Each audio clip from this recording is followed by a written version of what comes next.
Hello students, BA third year Sociology second paper. Today our topic is उपयोगी उपकल्पना की विशेषताएं. Okay आज का हमारा टॉपिक क्या है? उपयोगी उपकल्पना की विशेषताएं. ठीक है. Characteristics of useful hypothesis. सामाजिक और बौद्धिक. सामाजिक और बौद्धिक जीवन में प्रत्येक व्यक्ति किसी न किसी उपकल्पना को लेकर अपना कार्य करता है. यद्यपि ऐसी उपकल्पनाएं सदैव वैज्ञानिक नहीं होती. वैज्ञानिक प्रयोग के लिए भी उपकल्पना में कुछ विशेषताओं का होना आवश्यक होता है. ओके. तो सामाजिक और बौद्धिक जीवन में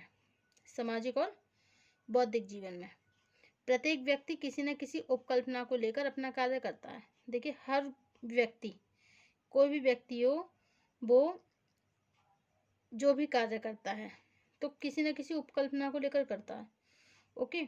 उसके मन में कोई ना कोई उपकल्पना होती है जब भी वो किसी कार्य को करता है. ठीक है. तो सामाजिक और बौद्धिक जीवन में प्रत्येक व्यक्ति किसी न किसी उपकल्पना को लेकर अपना कार्य करता है. यद्यपि ऐसी उपकल्पनाएं सदैव वैज्ञानिक नहीं होती हैं.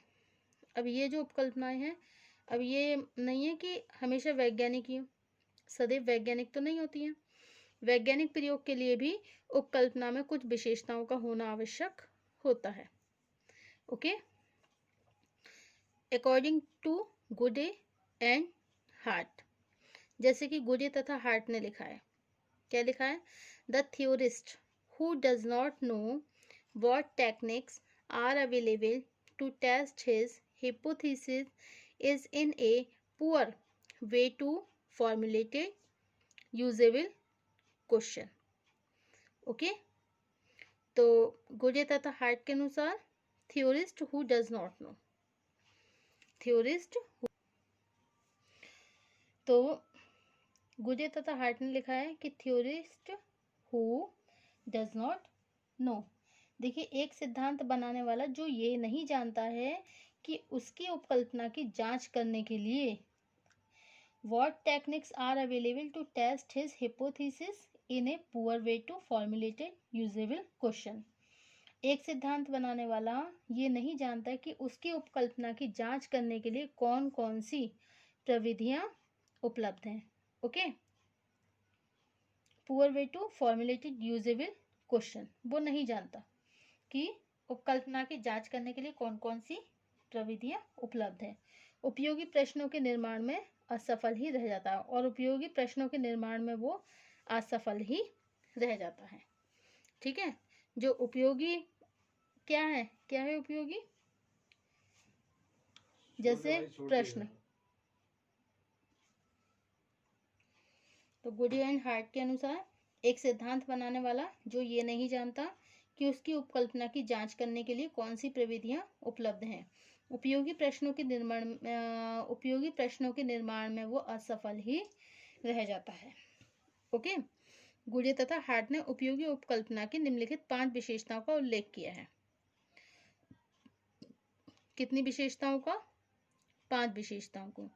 गुडे तथा हार्ट, किसने? गुडे तथा हार्ट ने उपयोगी उपकल्पना की निम्नांकित 5 characteristics are following here.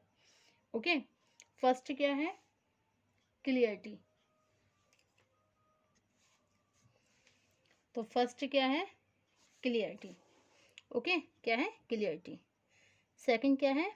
एम्पिरिज्म. Okay. Third specificity.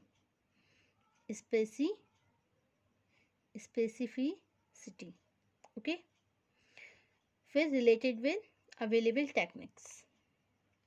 Next related with exciting theory.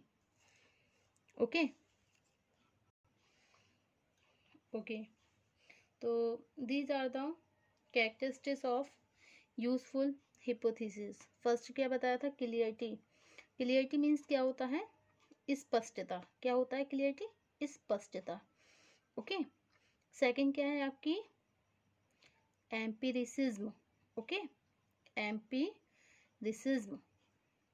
Empiricism का मतलब क्या होता है? अनुभव सिद्धता। क्या होता है? अनुभव सिद्धता। ओके, इसका मतलब होता है अनुभव सिद्धता, जिसे इंग्लिश में बोलते हैं एम्पिरिसिज्म। ओके, अब नेक्स्ट है आपका स्पेसिफिसिटी। स्पेसिफिसिटी, इसका मीन्स क्या है? स्पेसिफिसिटी का मतलब क्या होता है? इसका मतलब होता है विशिष्टता। क्या होता है? स्पेसिफिसिटी का मतलब क्या होता है? विशिष्टता। ओके, अब है आपका related with available techniques. Related with available techniques, इसका मतलब है उपलब्ध प्रविधियों से संबद्ध। उपलब्ध प्रविधियों से समृद्ध। और नेक्स्ट आपका क्या है? Related with exciting theories. इसका मतलब क्या है? एक्साइटिंग थ्योरीज मतलब सिद्धांतों से संबंधित। सिद्धांतों से संबंधित। ओके ओके, तो आपका जो कैरेक्टरिस्टिक्स ऑफ द हिपोथेसिस के कौन से हुए? क्लियरिटी स्पष्टता, एम्पिरिसिज्म अनुभव सिद्धता, स्पेसिफिसिटी विशिष्टता, रिलेटेड विद अवेलेबल टेक्निक्स उपलब्ध प्रविधियों से संबंधित, रिलेटेड विद एग्जिस्टिंग थ्योरीज सिद्धांतों से संबंधित। ओके, क्लियरिटी में क्या आता है? देखिए, एक अध्ययनकर्ता अपने अध्ययन के लिए जिस उपकल्पना का निर्माण करता है, ठीक है, एक अध्ययनकर्ता अपने अध्ययन के लिए जिस उपकल्पना का निर्माण करता है, उसकी भाषा और अर्थ इतने स्पष्ट और निश्चित होना चाहिए जिससे उसके मनमाने अर्थों में विवेचना न की जा सके। जिससे उसकी मनमाने अर्थों में विवेचना न की जा सके। जैसे कि गुजे तथा हार्ट ने बताया कि उपकल्पना को स्पष्ट बनाने के लिए दो विशेषताएं जरूरी होनी चाहिए। प्रथम ये कि उपकल्पना में प्रयुक्त किए गए शब्दों को स्पष्ट रूप से परिभाषित होना चाहिए। ओके, सेकंड ये, किसी अवधारणा को परिभाषित करते समय ऐसी भाषा का प्रयोग करो जिससे सभी लोग उसके समान अर्थ में उसको समझ सकें। ओके, नेक्स्ट है आपका अनुभव सिद्धता। अनुभव सिद्धता एम्पिरिसिज्म। देखिए, उपकल्पना का निर्माण करते समय अनुसंधानकर्ता को ध्यान रखना चाहिए कि उपकल्पना किसी आदर्श को प्रस्तुत करने वाली ना हो, बल्कि उसके द्वारा किसी विचार अवधारणा की सत्यता की परीक्षा की जा सके। ओके, अच्छा, नेक्स्ट आता है आपका विशिष्टता। कौन सा है? विशिष्टता, स्पेसिफिसिटी। देखिए, उपकल्पना सामान्य ना होकर विशिष्ट होनी चाहिए। कैसी होनी चाहिए? विशिष्ट होनी चाहिए। यदि अध्ययन विषय के सभी पक्षों को लेकर एक सामान्य उपकल्पना जनरल हिपोथेसिस का निर्माण कर लिया जाए तो अध्ययनकर्ता एक ही समय में एक ही विषय के सभी पक्षों का यथार्थ अध्ययन नहीं कर सकता। ओके, इस दृष्टिकोण से उपकल्पना का निर्माण करते समय ये जरूरी है कि उपकल्पना अध्ययन विषय के किसी विशेष पक्ष से संबंधित हो।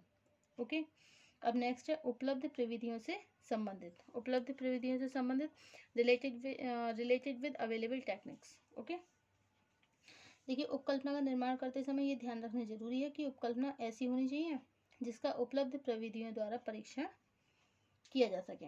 गुजे तथा हार्ट लिखते हैं कि क्या लिखते हैं? The theorist who does not know what techniques are available to test his hypothesis is in a poor way to formulate usable question.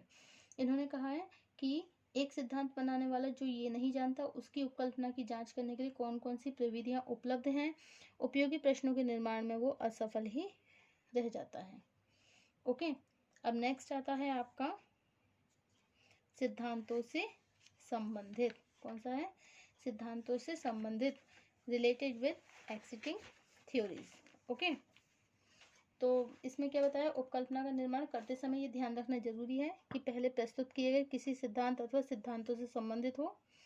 ठीक है, यदि कोई उपकल्पना किसी भी सिद्धांत से संबंधित नहीं होती है तो उसकी सत्यता की परीक्षा करना अक्सर कठिन हो जाता है। और यही कारण है कि किसी उपकल्पना का निर्माण करने से पहले अध्ययन विषय से संबंधित साहित्य और ज्ञान को समझना आवश्यक होता है। अब नेक्स्ट है टाइप्स ऑफ हिपोथेसिस। देखिए, सामाजिक अध्ययन से संबंधित उपकल्पनाओं का कोई भी निश्चित वर्गीकरण कर सकना एक कठिन कार्य है। वास्तव में उपकल्पना का अध्ययन विषय से घनिष्ठ संबंध होता है।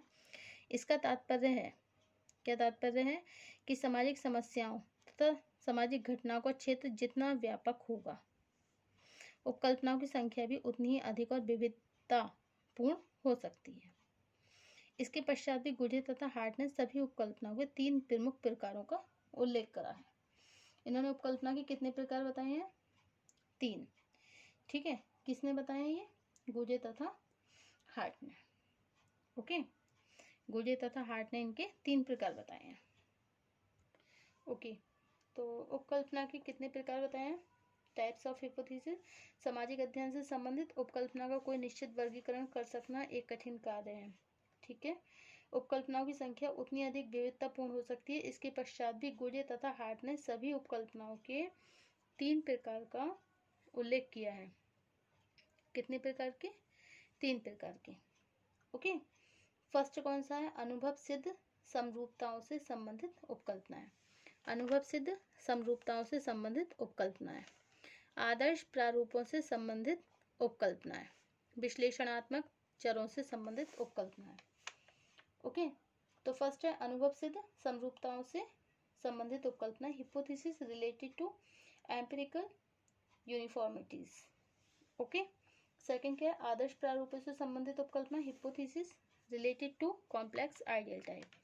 एंड थर्ड विश्लेषणात्मक चरों से संबंधित उपकल्पनाएं, हिपोथेसिस रिलेटेड टू एनालिटिकल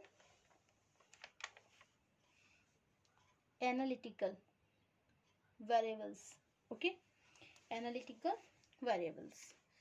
तो ये सब उपकल्पना के प्रकार हैं। देखिए, अनुभव सिद्ध समरूपताओं में संबंधित उपकल्पनाएं, इस श्रेणी में उपकल्पनाएं व्यक्ति के सामान्य जीवन से प्रचलित विचार, मान्यताएं, विश्वास, कहावत और किंवदंतियों पर आधारित होती हैं। किसमें? अनुभव सिद्ध समरूपताओं से संबंधित उपकल्पना में। ओके, अब सेकंड है आदर्श प्रारूपों से संबंधित उपकल्पनाएं। इसमें क्या होता है?